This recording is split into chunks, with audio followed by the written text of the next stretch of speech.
I don't think I really need to say this, but Mario is a total icon, all the way from 1985 when the first game was released. I know, so old, right? Some of y'all gonna hate me for that, but anyways, the look of Mario and his bro Luigi has gone through a lot of changes over the decades. It's really nostalgic though, and the crazy thing is, I was never a kid who really played Mario, or most video games for that matter. See, I was and still am a no console kid. I know, depressing, right? If y'all think that's surprising, you should see my dad. Forget Super Mario 64, he's still stuck on the original game. As for me, I'd say I know just enough to be dangerous. The Super Mario Bros. Movie is probably one of the most hyped up movies of 2023. Everybody has had extremely high hopes for this movie, like people have literally been overanalyzing every single little clip that's got released. But I guess that just goes to show that Illumination is still the master of advertisement and promos. I mean, every time a Minions movie comes out, you see these little yellow Tic Tacs everywhere, to the point where you feel like you're almost being held hostage until you watch the movie. The Super Mario movie has really been no different, though I feel the internet has done more promotion for this movie than Illumination actually did this time.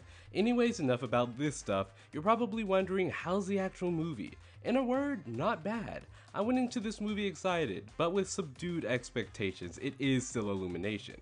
Ah yes, the studio with all the visuals and usually not a lot of substance narrative-wise. In that regard, the Mario movie is still very much an Illumination movie. The movie suffers a lot from what is a pretty thin plot. Not that I come into a Mario movie looking for an amazing plot, but it's literally just enough to keep the characters going forward and everything happening in good time, because the pacing for the movie is really fast. It keeps things moving and doesn't really dwell too long on most moments, enough to slow down the film, which I find to be both a blessing and a curse. I really like a movie that feels fast and breezy, but there were times during the movie where it felt like they could have slowed down and fleshed out the interactions more, really let what the characters are saying sink in, especially in regards to Mario and Luigi's relationship, which is actually pretty heartwarming. These two have really great chemistry.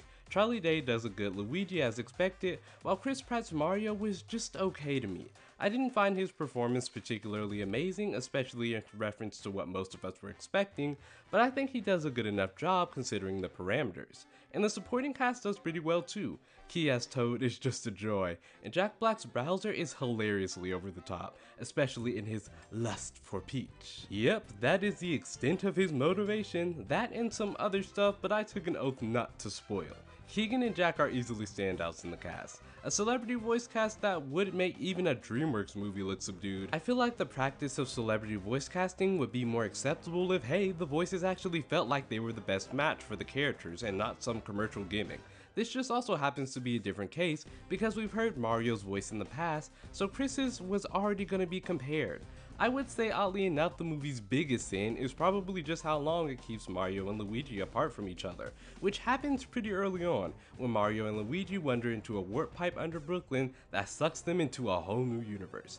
Albeit a very beautiful universe, this is probably Illumination's best looking film to date, especially from a world building standpoint. So creative. The color palette and attention to detail are top tier, as well as the character designs. It really is an atmospheric world that I felt like I could really get engrossed in. That word sounds nasty, but it's true. And then there's girl boss Peach. Yes, I know it's 2023, they weren't going to make her some kind of damsel in distress like the past games, but Princess Peach was shown to be occasionally capable, and even when she was DID in the past, she was still technically a girl boss, not because she's athletic and skilled in combat, but because she was kind, compassionate, and had a loving disposition. That's the type of girl boss I wish was displayed more in recent Hollywood.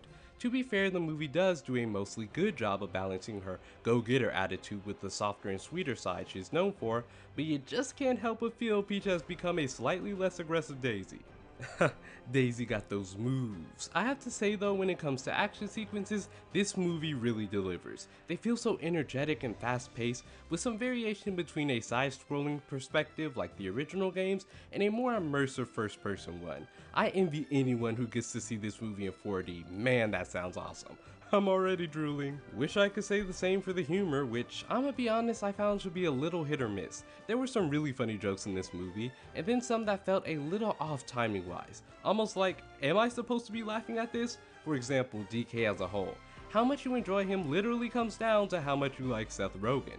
I guess his arrogant character is how I'd imagine him to be though, since he was always kidnapping Mario's girlfriend. Something which is never brought up by the way. So Peach, she don't need no man. But flaws aside, I really did enjoy this because even when the story was lacking, the animation and action was just enough to keep me entertained. It really is just a fun movie. If you're a Nintendo or Mario fan and somehow haven't seen this already, you'll love it. Easter eggs aplenty. If not, you'll probably think it's just okay. But now that we have a Sonic and Mario movie, can we please get a Crash Bandicoot one? I would eat that up. And there it is, an end to another review. Thanks everybody for watching, I really do appreciate your support. I went to go see this movie with my dad and it was a blast, mostly because, you know, in good company any movie can really be good. So enjoy your day everybody, and I will see you all soon. Bye.